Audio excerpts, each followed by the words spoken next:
Hi everyone, welcome back to the Skilling Open semi-final day 1.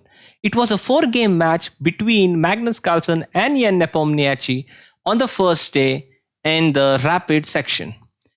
Only one game was decisive out of these 4 games. Let us have a look at this decisive game first.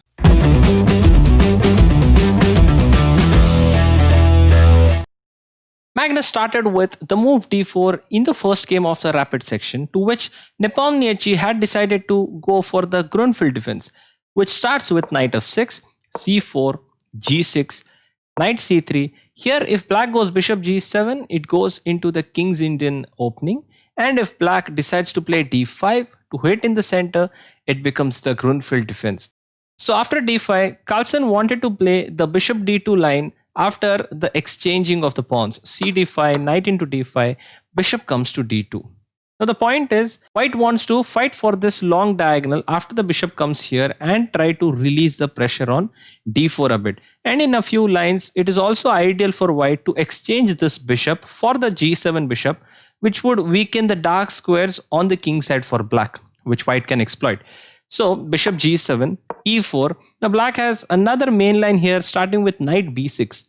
But Nepo decided to play knight into c3, bishop into c3, castles, queen d2, knight c6, knight f3, development of the knight, supporting the d4 pawn, bishop g4. Now obviously black is threatening to take this knight, and then the d4 pawn will be hanging. Black is attacking it with 3 pieces. So white decides to go d5 here. This is fairly into the theoretical grounds as of now. In fact, Carlsen has played a game from black against Vishwanathan Anand in 2014 in the Sochi, Russia. Bishop into f3, bishop into g7, king into g7, g into f3, knight e5, long castles. Can he take this pawn? You can pause and find out for yourself.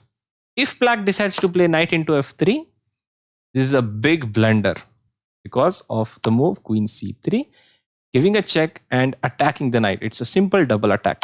Okay, so long castles, black played c6. In fact, Carlsen against Vishwanathan Anand in 2014 had played the same line as the black pieces. After c6, Anand here had played queen c3, f6, bishop h3, c into d5, e into d5, and the game continued.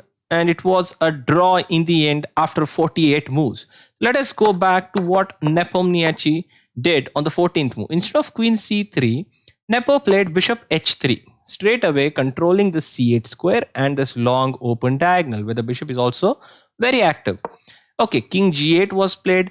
This is a novelty. Instead of king g8, there was a game played between not two very strong players, not grandmasters, but there was a game played with queen c7 instead of king g8.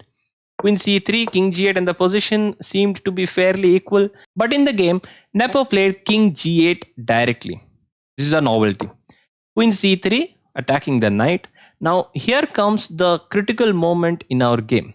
What would you do as black? I will give you 2 options.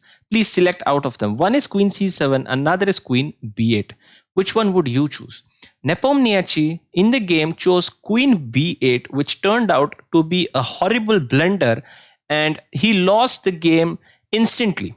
After this move, it's completely winning for white, which is quite surprising because it's just 15 moves in the game. After queen b8, if you check carefully, this knight is sitting very strong in the center on e5 square, but at the same time, if you carefully notice, the knight doesn't have any retreating squares. So if you attack that knight, let's say with f4, the knight is going to face problems.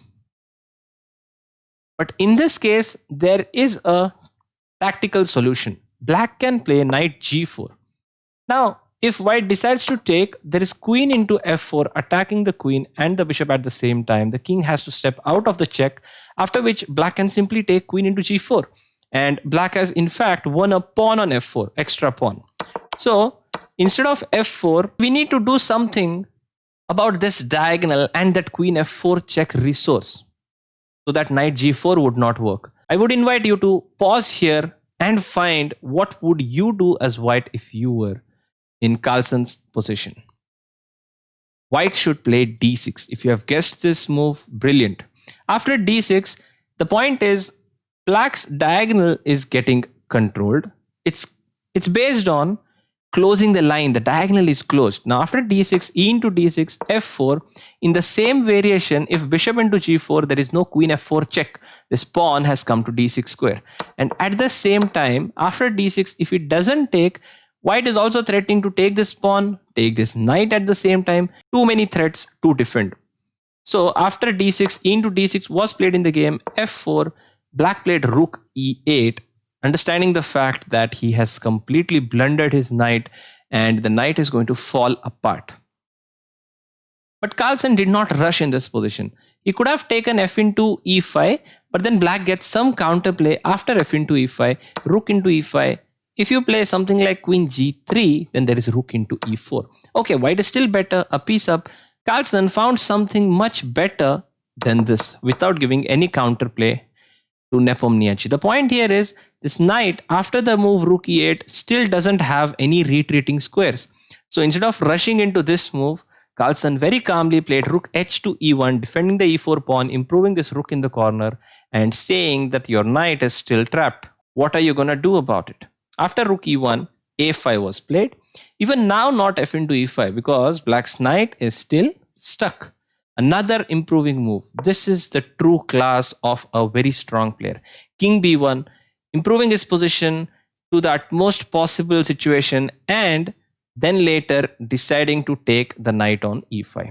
After a4, f into e5, rook into e5, f4, rook c5, queen f6, putting more pressure on the d6 pawn from f6.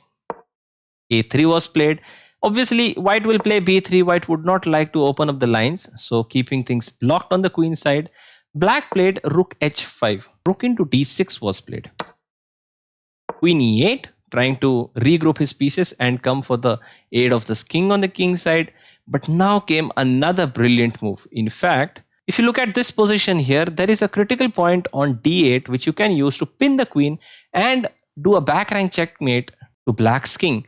But the e4 pawn is hanging if you straight away play rook e d1. So instead of playing this move, white found bishop e6 a bummer. After bishop e6, the point here is black cannot take here with the queen, obviously, because the rook is protecting. And if f into e6, which was played in the game, white had rook e to d1.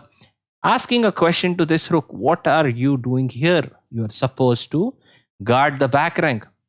The king is lonely. Who's going to protect the d8 square? After looking at this position, Nepomniachtchi had to resign, failing to find any defense. But it was a bit sad on the part of Nepomniachtchi because he completely blundered his knight on the 15th move. Here, Nepo should have played queen c7, as I have told you already. The difference between queen b8 and queen c7 is if you play d6 now, you take it simply, and after f4, the point is the queen is supporting the d7 spot. So the knight can retreat safely to the d7 spot without any problems. So with this game, Carlsen took early lead in the 4 games match with 1-0, and rest of the 3 games ended in a draw, but they were not so easy. Nepo had golden opportunities in another 2 games to convert them into a win, but he missed those opportunities and Carlsen escaped with a draw. So in the end, the score was 2.5 to 1.5, and Carlsen had won the first day of the semi-final. Let us see how they fared today in the second rapid section with another 4 games match.